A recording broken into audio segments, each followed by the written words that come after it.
네, 안녕하십니까. 지난주에 배웠던 그 미린의 성지 보조와 신부 하명수 가브리엘입니다. 어, 지난주에, 그러면 일단 시작 기도부터 바치고 시작할까요? 그러면 주님의 기도 바치고 시작하도록 하겠습니다. 성부와 성자와 성령의 이름으로 아멘. 하늘에 계신 우리 아버지, 아버지의 이름이 거룩히 빛나시며 아버지의 나라가 오시며 아버지의 뜻이 하늘에서와 같이 땅에서도 이루어지소서. 오늘 저희에게 일용할 양식을 주시고 저희에게 잘못한 일을 저희가 용서하오니 저희 죄를 용서하시고 저희를 유혹에 빠지지 않게 하시고 악에서 구하소서. 아멘. 성부와 성자와 성령의 이름으로 아멘.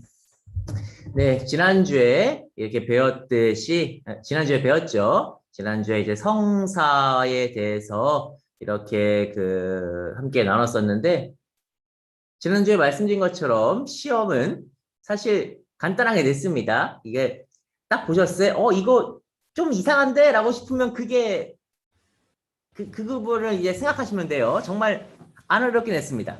진짜 안 어렵게 냈으니까 걱정하지 마시고, 말씀드린 것처럼, 고해성사하고 성체성사 좀 신경 써서 보시면 될 것 같아요. 자, 그러면 오늘 이렇게 교육을 시작할 건데, 오늘 교육은 이제 교회와 계명입니다. 교회와 계명. 우리 인간은 공동체를 이룹니다. 물론 인간뿐만 아니라 모든 대부분의 짐승들이, 동물들도 공동체를 이루지요. 그렇게 동물들이, 짐승이라는 표현보다는 동물이 좋겠네요. 동물들이 공동체를 이루는 이유는 사실 살아남기 위해서입니다. 많이 모여다니면은 살아남을 가능성이 높아지죠. 사자 같은 그런 포식자도 그렇고 영양이라고 하나요? 그 사슴들 또는 벌들 이런 조금 약한 동물들도 공동체를 이루면은 살아남기가 쉽게 되지요. 하지만 우리 인간은 단순히 생존율을 높이기 위해 공동체를 이루진 않습니다. 우리 인간의 공동체에는 더 많은 의미가 부여되어 있습니다. 학자들마다 그리고 사람들마다 공동체를 이루는 이유에 대해서는 각기 다르게 말하겠지만 저는 인간이 공동체를 이루는 가장 근본적인 이유를 인간 존엄성을 지키기 위해서다라고 이렇게 말하고 싶습니다.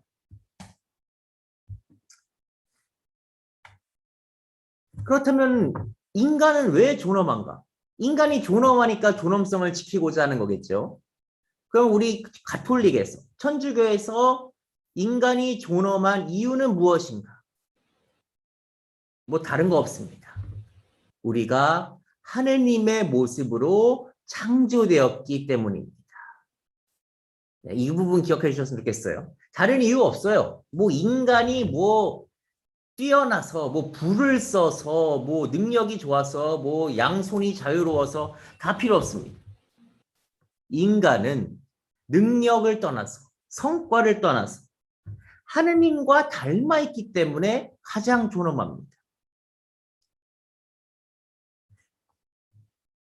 하느님께서 인간을 사랑으로 지어내셨고 당신을 닮아 창조하셨고 구원받고 영원한 생명을 누리도록 정해놓으셨기 때문에 우리 인간은 그 어떠한 존재도 침범할 수 없는 존엄한 존재로 정해졌습니다. 하지만 혼자서는 자신의 존엄성을 지킬 수가 없습니다. 인간은 나약한 존재이고 온갖 위험에 노출되어 있기 때문입니다. 그래서 하느님께서는 우리 각자에 맞게 각자 다른 방법으로 불러주시되 하나의 공동체를 이루도록 하셨습니다.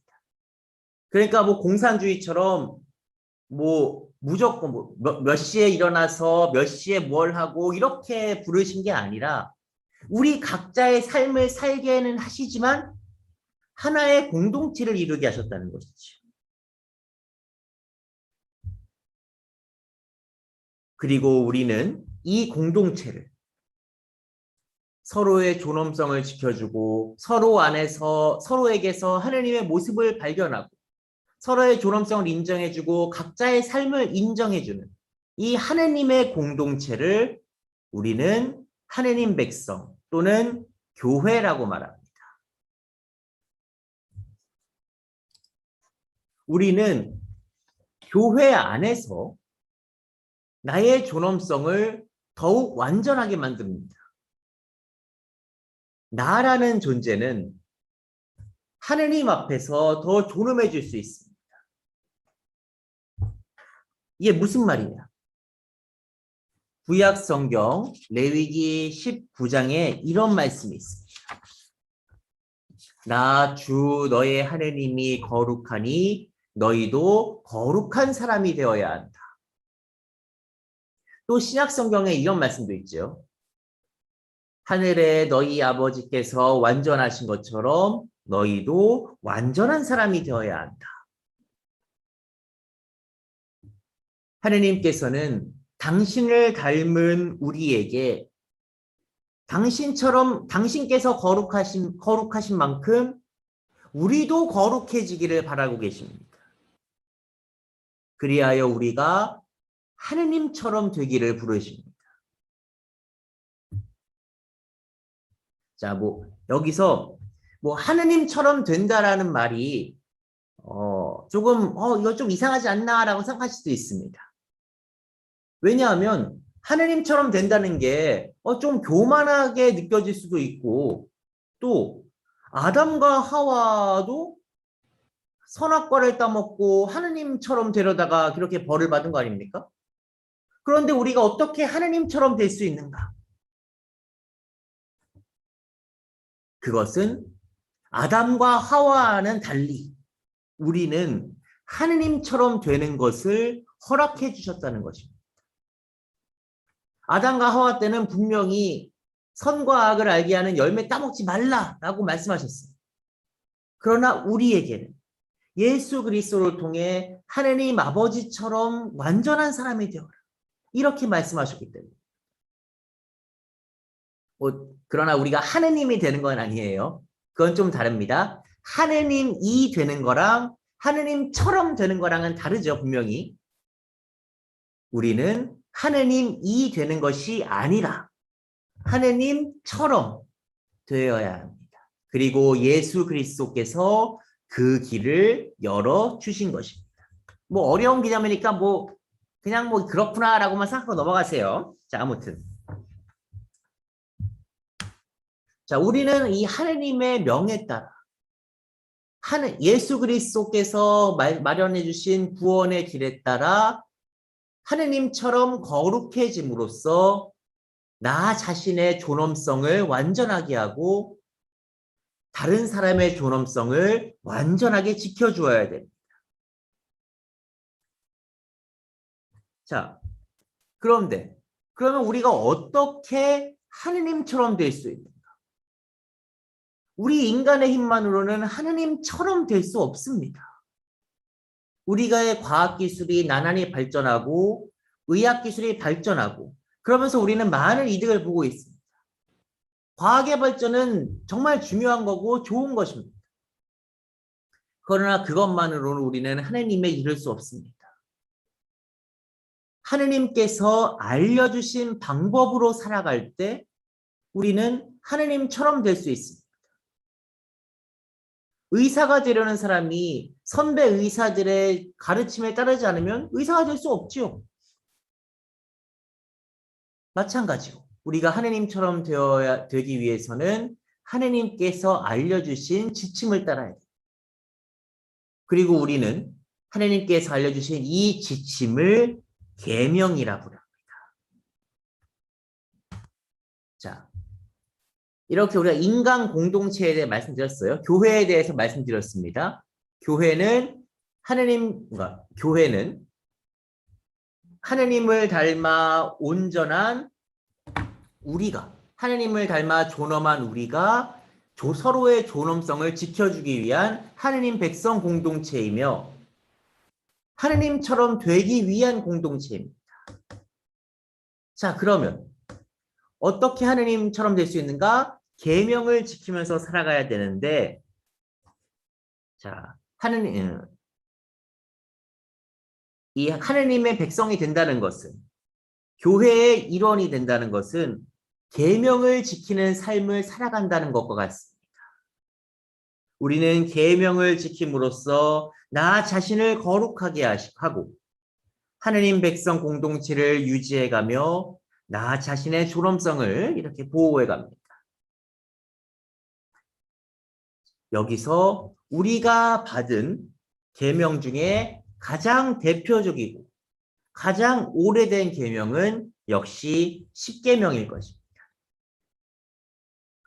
사실 십계명이랑 말 들으시면 사실 우리가 십계명에 대해 갖는 이미지는 뭐 고리타분하다, 뭐 답답하다, 뭐 이런 것이겠지요. 뭐 십계명이 기원전 1000년에 이렇게 주어졌다라는 학자들의 주장을 받아들인다면 사실 십계명은 3000년 이상 된 계명입니다. 오래된 것이 사실이지요. 게다가 십계명은 세 개의 뭐뭐 해라 라는 말과 7개의 하지 마라 이렇게 구분되어 있습니다. 자유와 평등을 살아가는 우리들에게 사실 십계명은 충분히 거부감을 불러옵니다. 나는 조금 더 자유롭게 살고 싶은데 십계명은 우리를 금지시키고 우리에게 요구를 해오니까요. 하지만 하느님 백성 공동체인 교회가 이 십계명을 끊임없이 말하고 가르치는 이유는 이 십계명 안에 인간의 존엄성을 지키기 위한 길이 담겨 있기 때문입니다. 또한 그 안에서 우리는 자유를 누릴 수 있기 때문입니다.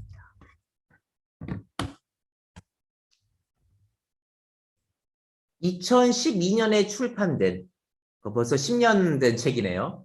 그러니 십계명은 자유의 계명이다 라는 책이 있습니다. 솔직히 재미없습니다. 읽지 마세요. 진짜 재미없습니다. 하지만 이 제목만으로도 이 책이 무엇을 말하고자 하는지 정말 잘 말해주고 있습니다. 이 책에 이런 내용이 담겨 있습니다. 부인할 수 없다. 십계명은 갈등의 씨앗이었다. 십계명은 인간의 자유를 제한하고 기질적 욕구를 통제하며 개인을 집단에 순응하게 만들었다. 그러나 본디 십계명은 이스라엘 백성들을 종살이에서 구해내신 해방자 하느님의 계명이다. 십계명이 인간을 제한하는 것은 사랑 탓이다. 인간이 선하고 아름답고 자유로운 삶을 살아가도록 하려는 뜻이다. 그러니 십계명은 억압의 계명이 아니라 자유의 계명이다. 십계명에 나오는 금지와 요구는 사람과 사람 사이의 책임이며 긍정의 정신을 바탕에 두고 있습니다. 그래서 성 요한 바오로 2세 교황님께서는 이렇게 말씀하셨습니다. 십계명은 이기주의와 증오와 거짓에 파괴된 힘으로부터 인간을 보호해 줍니다. 십계명은 자기애와 권력욕과 향락 추구를 겨냥합니다.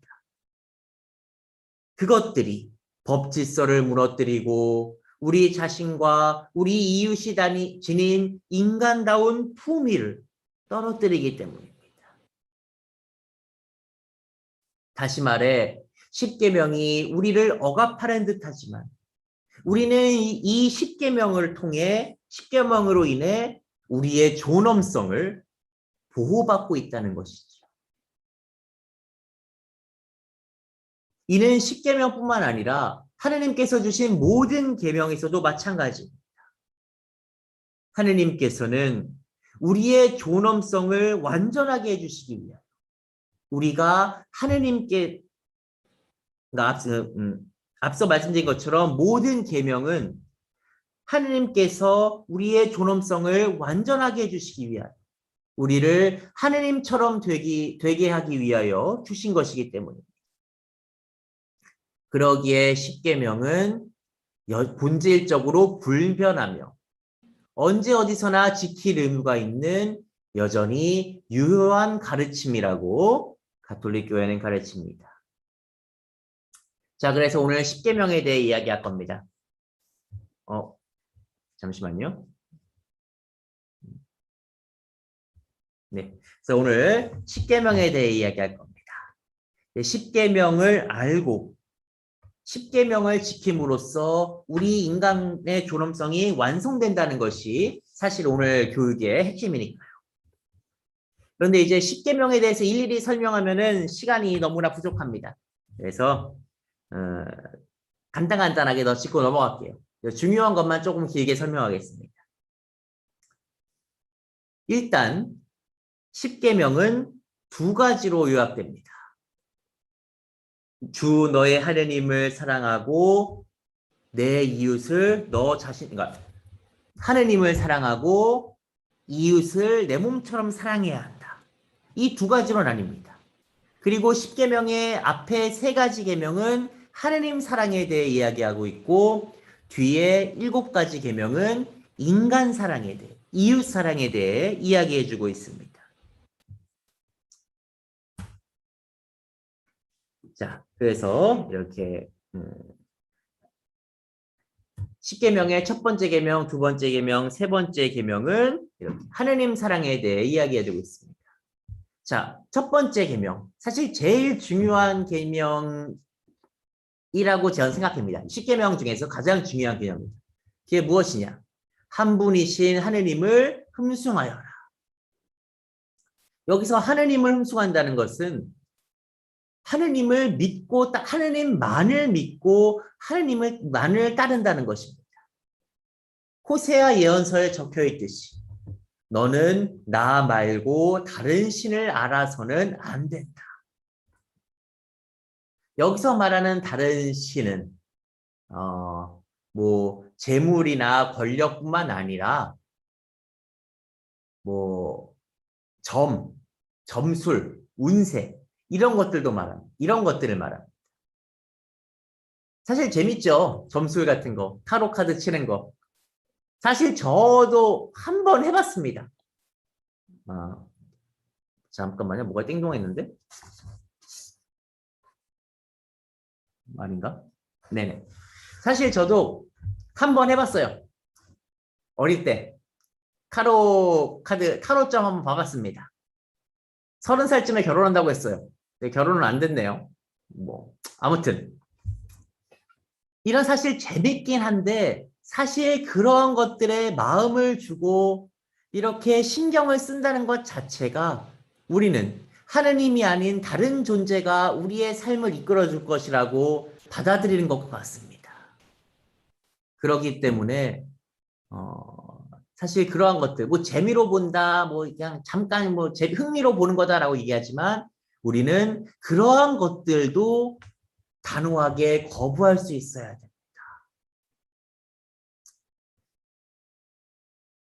자, 그래서 잠깐만요. 네. 그래서 사실 우리가 하느님을 부정하는 일은 많지 않아요. 그러나 우리가 이렇게 점술이나 그런 것들에 마음을 주는 것까지도 한 분이신 하느님을 부정하는 것이 될 수도 있다. 이걸 기억하시면서 이렇게 좀 그러한 유혹이 찾아왔을 때 이렇게 단호하게 이렇게 밀쳐내실 수 있으면 좋겠습니다. 자, 그리고 두 번째는 하느님의 이름을 함부로 부르지 마라. 뭐 이거에 대해서는 이렇게 뭐 잘 알고 계실 거라 생각합니다. 하느님의 이름을 모독하는 것. 뭐 우리가 뭐 하느님의 뭐 그렇게 모독하는 일은 많지 않습니다. 그러나 뭐 하느님의 은총과 힘을 거부하는 것, 그것들을 부정하는 것 역시도 하느님을 모독하는 것이 되게 됩니다. 뭐 예를 들어서 뭐 극단적인 예를 들어서 하느님은 뭐 힘이 없다. 뭐 하느님은 무능하다. 이렇게 얘기하는 것까지 당연히 하느님의 이름을 함부로 부르는 것이고 그분을 모독하는 것이지요. 또한 하느님의 것을 함부로 대하는 건 역시 하느님의 이름을 함부로 부르는 것입니다. 여러분 생각해 보세요. 여러분이 어떤 사람에게 선물을 주었습니다. 근데 그 사람이 여러분이 보는 앞에서 여러분의 선물을 던지고 발로 찼어요. 뭐 짓밟았습니다. 그 여러분 마음이 어떠십니까? 불편하잖아요. 그게 비싸고 좋은 거든 뭐 싸고 뭐 흔한 거든 떠나서 내가 준 것을, 나의 마음을 짓밟는 것은 사실 그 물건을 짓밟는 것이 뿐만 아니라 나의 존재를 짓밟는 것이기도 합니다. 마찬가지로 하느님께 바쳐진 거룩한 것들, 거룩한 장소들, 그러한 것들을 함부로 대하는 것도 하느님의 이름을 함부로 대하는 것이 될 수도 있다. 이렇게 말씀드리고 싶습니다. 그리고 세 번째 계명은 주일을 거룩하게 지내라. 뭐 사실 오늘날 우리가 뭐 주일이 토요일, 주일이 휴일의 개념이 된 건 사실입니다. 사실 근데 맞아요. 주일은 쉬는 날이기도 합니다. 하느님께서도 쉬셨으니까요. 그러나 단순히 그러니까 그 쉬는 날이라고 해서 죄를 짓고 뭐 그런 게 자유로워지는 게 아니라 나에게 완전한 자유가 주어지는 것이 아니라 하느님을 위한 시간도 내고 나의 가족들과 이웃들을 위해 시간을 내므로써 일요일을 주일을 거룩하게 지낼 수 있어야 한다는 것입니다. 그래서 이미 뭐 선생님들은 뭐 주일을 학생들과 함께 거룩하게 지내고자 하시는 분들이니까 뭐 충분히 잘하고 계십니다. 그러니까 앞으로도 이렇게 주일을 거룩하게 하느님과 함께 가족들과 함께 또 사랑하는 친구들과 함께 정말 거룩하게 지내실 수 있으면 좋겠습니다. 자, 이렇게 세 가지 계명을 살펴봤어요. 하느님을 사랑하는 세 가지 계명을 살펴봤습니다. 이제 이웃 사랑의 계명에 대해서 이렇게 나눠보고자 하겠습니다. 자, 네 번째 계명부터 10번째 계명까지는 다 이웃 사랑에 대한 계명입니다. 4계명, 부모에게 효도하여라. 뭐 설명할 필요 있습니까? 설명할 필요 없죠.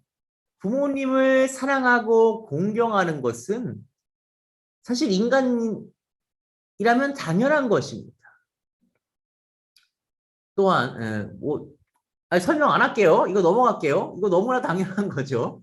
그래서 설명 안 하고 그냥 넘어가겠습니다. 그냥 우리가 유치원 때 배운 것만 잘 지켜도 우리는 유치원 때 배운 것만 생각해도 부모님을 사랑하고 존중한다는 건 당연한 것이지요. 물론 사실 부모님과의 세대에 있어서 갈등을 겪는 건 어쩔 수 없습니다. 그러나 우리와 언제 어느 때라도 부모님을 사랑하고 공경해야 될 것은 당연한 일이다. 그리고 반대로 부모도 자녀를 사랑하고 이렇게 잘 양육해야 된다. 자녀는 하느님의 선물이지 부모의 소유물이 아니다. 이것들 기억해 주셨으면 좋겠습니다. 사람을 죽이지 마라. 이것도 당연하죠. 사람을 죽이는 것은 사실 하느님을 죽이는 것과도 같습니다. 왜냐? 말씀드렸잖아요. 인간은 하느님을 닮아 창조되었고 하느님의 존엄성을 지니고 있습니다. 그런 인간을 죽인다는 것은 하느님을 죽인다는 것과도 같습니다. 그래서 생명을 훼손하는 것은 가장 큰 죄입니다.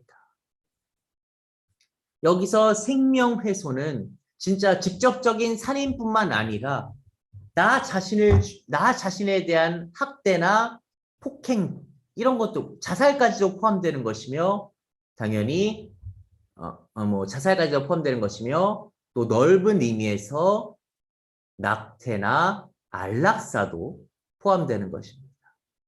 우리는 어떠한 이유에서도 인간 생명에 손을 대어서는 안 됩니다. 자, 여기서 질문 하나 드릴게요. 뭐 그냥 생각만 하시면 됩니다. 뭐 답변하실 필요 없어요. 교회는 사형제를 반대합니까? 네, 반대합니다. 사실 우리 주위에 흉악범들 너무 많아요. 얼마 전에 뉴스에 나온 그 사람 전자발찌 끊고 도망가서 악행을 저질렀죠.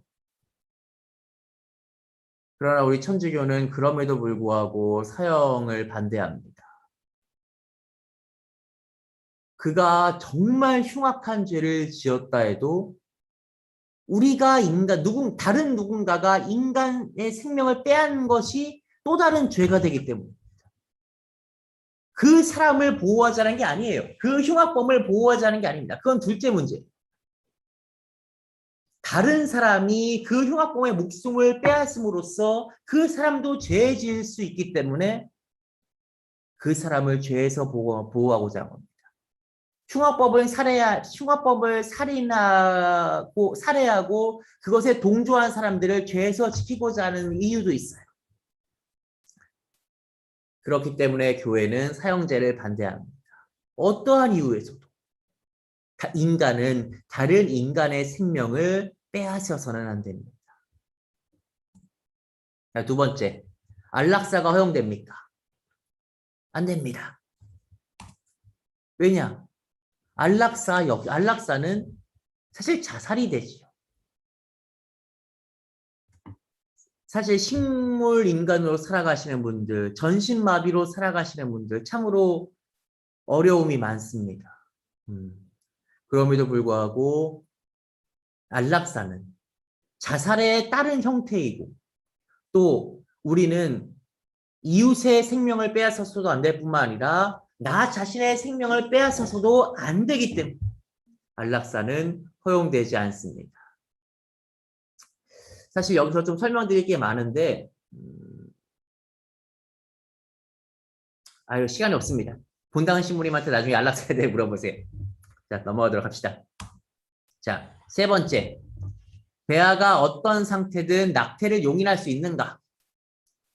요즘 이런 것 때문에 뉴스에 많이 나왔죠. 요즘이 아니라 몇 년 전에. 지금도 이것은 사실 뜨거운 이슈입니다. 그러나 가톨릭 교회는 어떠한 이유에서든 낙태를 허용하지 않습니다. 특히 우리 가톨릭 교회는 인간 생명을 정자와 난자가 만나서 수정되는 순간으로부터 이렇게 봅니다. 학자들마다 생각이 달라요. 몇 주부터 인간이라 불러야 된다. 몇 주부터 인간이라 불러야 된다. 태어나면서부터 인간이라 생각 다 다릅니다. 그러나 우리 가톨릭 교회는 정자와 남자가 만나서 수정되는 순간 그것 때부터 인간으로 봅니다. 왜냐? 정자와 난자가 만난다고 해서 인간으로 발전하는 건 아니에요. 그리고 정자와 난자만으로는 하나씩 따로는 정자 하나, 난자 하나로만은 인간이 절대 될 수 없습니다.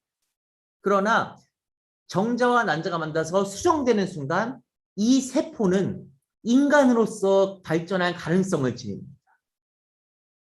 정자 하나에게는 인간으로 발전할 가능성이 없고 난자 하나만으로는 인간으로 발전할 가능성이 없는데 둘이 만나 수정되는 순간 인간으로 발전할 가능성을 지니기 때문에 우리 가톨릭 교회는 수정되는 순간부터 낙태를 반대합니다. 그렇기 때문에 사후 피임약이라고 하죠. 그런 것들은 이제 난자와 정자가 만나 수정된 이 세포가 자궁에 정착하는 것을 방해하는 역할도 한다고 합니다. 그렇기 때문에 사후 피임약까지도 우리 가톨릭 교회는 반대하게 되는 거죠. 자, 네 번째. 장애가 있는 태아는 낙태할 수 있는가? 어려운 질문입니다, 사실. 제가 전본당에 있을 때, 장애를 가진 학생들의 부모님들의 모임이 있었어요. 모임이라기보다는 그 본당에 장애아 주일학교가 있었습니다. 참 어려운 문제고 괴로운 일이지만 우리 가톨릭 교회는 그것마저도 낙태를 반대합니다. 아까 처음에 말씀드린 것처럼 인간은 능력이 좋아서 성과가 뛰어나서 존엄한 게 아닙니다. 능력이 없어도 성과가 없어도 하느님을 닮아 있다는 것만으로도 인간은 존엄하기 때문에 장애를 가진 사람이 장애를 가졌다 해도 그 사람의 성과와 능력이 부족하다고 해도 우리 인간은 무조건적으로 존엄합니다. 그렇기 때문에 장애가 있는 태아도 우리는 낙태할 수 없는 것입니다. 5번째, 살아있는 배아나 배아 줄기 속도를 연구할 수 있나? 없죠. 왜냐하면 인간은, 우리 가톨릭 교회는 정자와 난자가 만나는 순간부터 인간이라 보기 때문에, 수정된 순간부터 인간이라 보기 때문에 세포라 할지라도 인간의 가능성을 지니고 있는 그 세포를 연구해서는 안 됩니다. 자, 6번째, 마약 복용이 죄가 됩니까? 네, 마약은 우리 자신의 생명을 망치는 것이기 때문입니다. 그리고 당연히 마약을 배포하는 것도 큰 죄입니다. 다른 사람의 생명을 빼앗는다는 것을 알면서도 그것을 배포하기 때문입니다. 장기 기증이 허용됩니까? 네, 허용됩니다. 그러면 나에게 칼을 대고 나의 건강과 생명에 위협이 되는데 왜 장기 기증이 허용됩니까? 다른 사람의 생명을 살리기 때문이지요. 장기 기증, 헌혈 이런 것들은 가장 큰 희생 중 하나라고 우리 가톨릭 교회는 가르칩니다. 그렇기 때문에 헌혈을 할 기회가 있으면 항상 꼭 하라고 하고 또 정말 어려운 결단이지만 장기 기증을 할 수가 있을 때 그것을 해주라고 이렇게 말하는 것입니다. 그래서 김수환 추기경님 같은 경우도 여러분도 잘 알고 있다시피 세상을 떠나실 때 장기를 기증하고 가셨죠. 물론 김수환 추기경님 연세가 많으시기 때문에 모든 걸 할 수가 없었지만 각막을 기증하심으로써 다른 사람에게 빛을 이렇게 전달해 주실 수 있으셨습니다.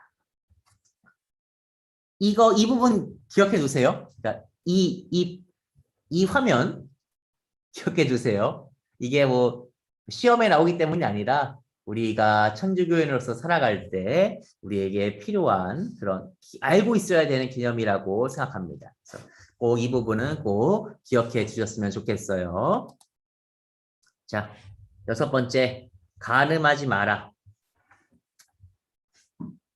지난 시간에 말씀드린 것처럼 가톨릭 교회는 한 사람의 남자와 한 사람의 여자의 독점권을 가르칩니다. 남편은 아내의 것이고 아내는 남편의 것이에요.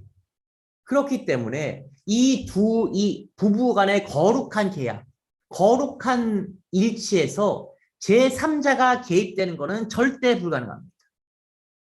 바람 피워서 안 된다는 거예요. 남편은 오직 아내에게만 자신을 이렇게 전달할 수 있고 자신을 내어줄 수 있으며 아내 역시도 오직 남편에게만 자신을 내어줄 수 있습니다. 여기서 문제되는 것, 혼전 성관계예요. 사실 올드한 개념인 거 알고 있습니다. 클래식한 개념인 거 알고 있어요. 뭐 혼인하기 전에, 그러니까 연인끼리 관계를 맺는 것을 반대하는 것이 사실 너무 고리타분하지 않나라고 생각하실 수 있습니다. 하지만 그럼에도 불구하고 교회가 혼전 성관계를 반대하는 이유는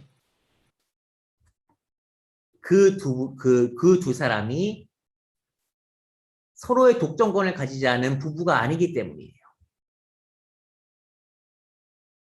결혼한 사람들이 관계를 맺는 것은 절대 죄가 아닙니다. 그건 거룩한 일이에요. 그러나 혼이 나지 않은 두 사람이 관계를 맺는 것은 아직 서로에 대한 독점권을 지니지 않았기 때문에 거부됩니다. 반대됩니다. 가톨릭 교회는 그것이 옳지 않다고 말합니다. 또한 부부의 성관계는 자녀를 출산하고자 하는 그런 동의이기도 해요. 그러나 혼이 나지 않은 사람이 자녀 출산을 위해서 관계를 맺습니까? 아니에요. 혼이 나지 않은 두 연인의 관계는 철저하게 쾌락만을 위해 존재합니다. 부부 간의 관계는 쾌락뿐만 아니라 서로에 대한 헌신의 증거이고 자녀 출산을 하겠다는 이 동의가 있기 때문에 거룩한 것이지만 혼이 나지 않은 연인의 관계는 오직 쾌락만 남기 때문에 가톨릭 교회는 무분별한 쾌락 추구를 반대하는 것입니다. 그렇기 때문에 가톨릭 교회는 조금 올드하고 고리타분하더라도 혼전 성관계를 거부하는 것이고 그건 역시도 죄가 된다고 가르치는 것입니다. 다시 한번 말씀드리지만 부부 간의 관계에는 쾌락과 자기 헌신과 자녀 출산의 동의가 있지만 그냥 연인들과의 관계에는 그냥 오직 쾌락만 남기 때문에 문제가 된다. 이렇게 말씀드리고 싶어요. 그리고 당연히 앞서 말씀드린 것처럼 바람 피워서는 안 되는 겁니다. 자, 여기서 또한 매춘도 당연히 반대되는 거죠. 바람 피워서는 안 되는 거니까 당연히 매춘도 반대되는 겁니다. 여기서 또 다른 짚고 넘어가야 될 문제가 있네요. 동성애. 가톨릭 교회는 동성애를 반대합니다. 그런데 가톨릭 교회는 동성애자들을 받아들여야 된다고 말해요. 그러니까 프란시스코 교황님은. 이게 무슨 말이냐? 그럼 아니 이거부터 얘기할게요. 가톨릭 교회가 왜 동성애를 반대하는가? 하느님께서 남자와 여자로 창조하시고 그 둘이 한 몸을 이루도록 하셨기 때문입니다. 그리고 아까 말씀드린 것처럼 남자와 여자와의 관계, 부부간의 관계에는 자녀 출산이라는 중요한 개념이 있어요. 자녀를 출산한다는 것은 하느님의 창조 사업, 인간이 발전하고 번성하길 바라는 하느님의 창조 사업에 동참하는 것입니다. 그런데 동성애에서는 아이를 가질 수 있나요? 없습니다. 동성애에서는 아이가 가질 수 없기 때문에 그럼 남는 게 뭐냐? 쾌락이 남습니다. 뭐 서로 간에 헌신이 남다라고 말할 수는 있겠죠. 그러나 결국 쾌락이 남습니다. 아이를 낳을 수 없기 때문에. 그렇기 때문에 가톨릭 교회는 동성 성관계를 거부합니다. 단호하게 거부합니다. 그러면 동성애자는 뭐냐? 동성애자들을 거부하는 건 아니에요. 동성애적 성향을 가지고 있더라도 그 사람이 동성 관계를 맺지 않는다면 문제가 되지 않습니다. 여러분 솔직히 말해서 여러분도 다 성욕 있잖아요. 근데 성욕이 죄입니까? 아니에요. 나도 성욕이 있는데 제가 죄인입니까? 아니잖아요. 그거를 하지 않기 때문에 죄가 아닙니다. 그렇죠? 마찬가지로 동성애적 성향을 지녔다 해도 쾌락이 목적인 동성의 성관계를 맺지 않으면 가톨릭 교회는 그 사람에게 신앙생활을 하는데 아무런 문제가 없다고 말합니다. 중요한 건 실천이에요. 내가 머릿속에 가지고 있는 그런 그러니까 내가 머릿속에 가지고 있는 악행을 실천하면 죄가 되듯이 동성애를 가지고 계신 분들이 동성애적 그런 성향을 가지고 있는 건 문제가 되지 않지만 그것을 관계를 맺게 되면 문제가 된다. 그것은 죄다라고 말할 수 있는 것입니다. 사실 이걸 이렇게 영상으로 얘기하면 되게 좀 생략된 것이 많아서 이게 오해의 소지가 있지만 간단히 말씀드리면 그래요. 그래서 그게 문제다. 동성애적 중요한 거는 쾌락만 추구하는 그런 성관계는 문제가 된다. 이것입니다. 그래서 오직 부부간의 성관계만이 거룩한 것이다. 이렇게 말씀드릴 수 있을 것 같아요. 자, 7번째. 도둑질하지 마라. 당연한 것이죠. 남의 물건을 탐하는 것은 큰 죄입니다. 여기서 도둑질하지 말라는 것은 단순히 그냥 뭐 다른 사람의 물건을 슬쩍 집어서 가방이나 주머니에 넣는 것뿐만 아니라 다른 사람이 마땅히 받아야 할 것들, 그런 것들을 가져가는 것 역시도 훔친다고 하는 겁니다. 그러니까 뭐 횡령이라든지, 그러니까 뭐 뭐 그건 당연한 거고, 쉽게 말해 이거예요.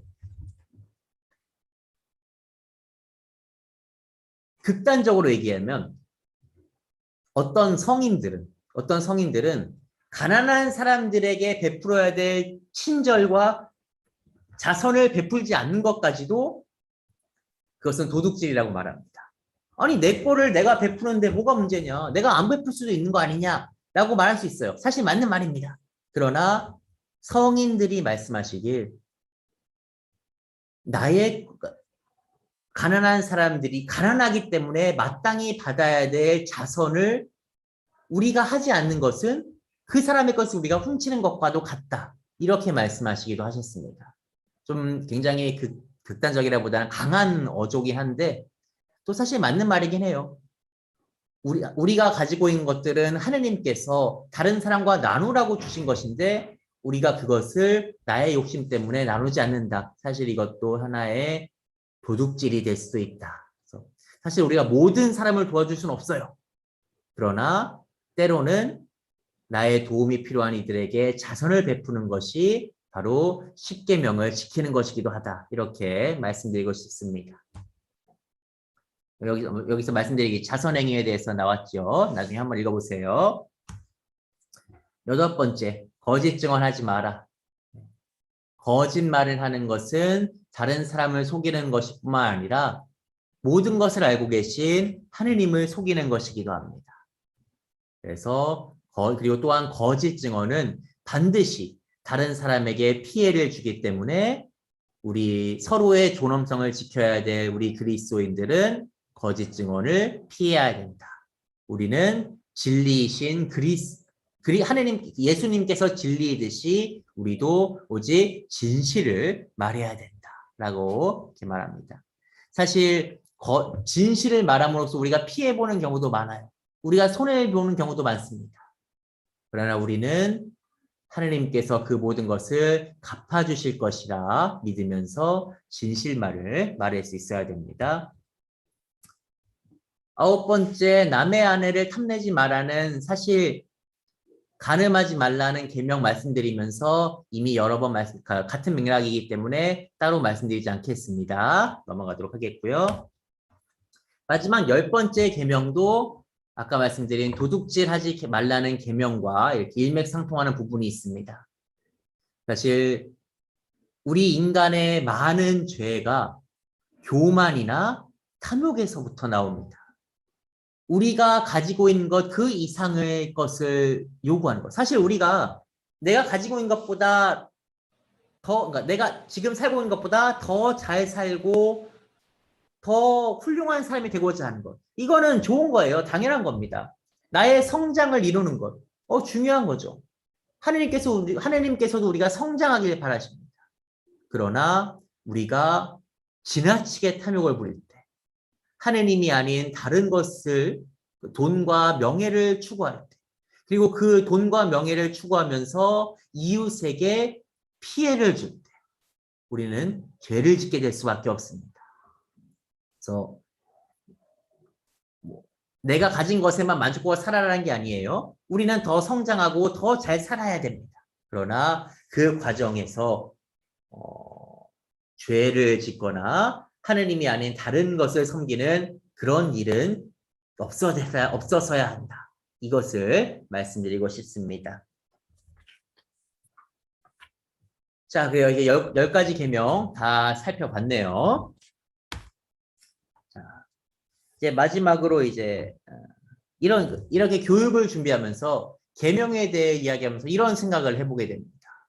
사실 앞서 말씀드린 10가지 계명 뭐 조금 뭐 혼란스럽긴 해도 대부분 다 동의하실 겁니다. 아니 살인하지 말고 거짓 증언하지 말고 도둑질하지 말라는데 그게 뭐 당연히 지켜야 되는 거 아닌가? 그럼에도 불구하고 우리는 때때로 계명을 지키지 못합니다. 그것이 옳다는 것임을 알고 있으면서도 그것이 하느님의 뜻임을 알고 있으면서도 우리는 그 계명을 지키지 못해요. 왜 그런가? 계명을 지키는 것이 두렵기 때문입니다. 내가 이 계명대로 살아가면 내 인생에 재미있는 게 뭐가 남지? 나는 로봇처럼 살아가야 되는 거 아닌가? 이런 생각을 할 수밖에 없어요. 그렇기 때문에 우리는 계명을 외면합니다.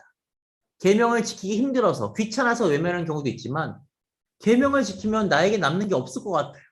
그런 두려움도 분명히 있습니다. 그러나 프란치스코 교황님께서 말씀하십니다. 계명을 지키는 삶은 우리가 인간이기를 포기하는 것이 아니에요. 계명을 지킨다고 해서 웃으면 안 되고 맛있는 거 먹으면 안 되고 뭐 그런 게 아닙니다. 계명을 지키는 것은 우리를 더 생기 있고 인간답게 만들어준다고 말씀하십니다. 계명을 지킬 때 우리는 우리의 존엄성을 완성할 수 있기 때문입니다. 성인 성녀들 계명에 충실하셨죠. 그분들 재미없게 사신 거 아닙니다. 군인 출신의 가장 엄격한 계명을 지킨다는 예수회의 이냐시오 성인. 그분 기록에 보면은 농담을 그렇게 많이 하셨대요. 춤도 그렇게 잘 추셨다고 합니다. 예수회 프란치스코 하비에르라는 성인이 두 분이 같이 예수회를 창립하셨는데 프란치스코 하비에르 성인은 그렇게 수도자들을 혼내셨대요. 그분 그렇게 사셨고 또 그렇게 혼나셨다고 합니다. 그래서 프란치스코 하비에르 성인께 혼나고 돌아와서 이렇게 시무룩한 수도자들이 있으면 이냐시오 성인께서 괜히 농담도 하시고 이렇게 맛있는 것도 챙겨주시고 그랬다고 하셔요. 성인이 된다고 해서 계명을 지킨다고 해서 재미없게 살아가는 건 아닙니다. 우리가 우리 현대 사회 안에서 우리에게 주어진 것들을 누리면서 살 수 있습니다. 그러나 계명은 우리가 넘지 말아야 될 선을 넘지 않도록 도와주며 또 우리를 죄에서 보호해주는 울타리입니다. 그러기에 우리에게는 계명을 지키며 살아가야 될 의무가 있는 겁니다. 나 자신을 위해 그리고 다른 사람을 위해.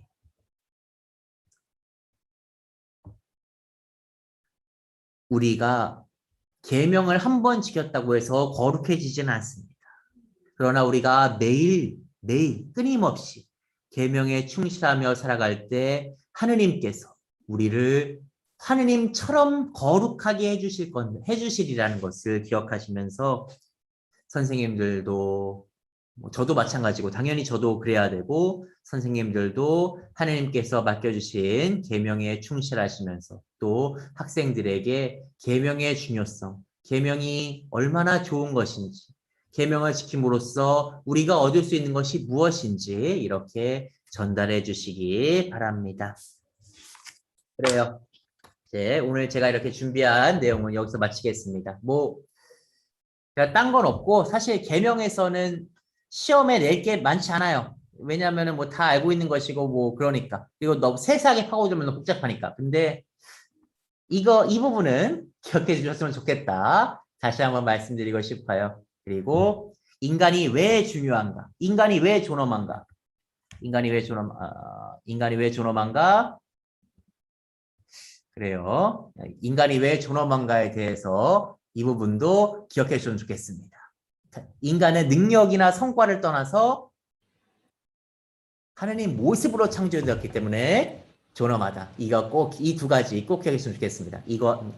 하느님 모습으로 창조되었다. 그리고 아까 말씀드린 생명에 관한 계명들 그거 기억해 주시면 좋겠어요. 그래요. 52분입니다. 15분 쉬었다가 11시 5분에 다음 강의에서 심리제 시뮬링과 만나도록 하지요. 저는 다음 주에 못 옵니다. 여러분의 미사에 참여할 수가 없어요. 제가 성지 미사를 해야 되기 때문에. 그러나 제가 오늘 미사 드리면서 선생님들 기억할 때니까 교육 잘 마무리하시고 앞으로도 기쁘게 신앙생활 하시기 바랍니다. 네, 감사합니다. 15분 후에 뵐게요. 다음에 15분 후에 봬요.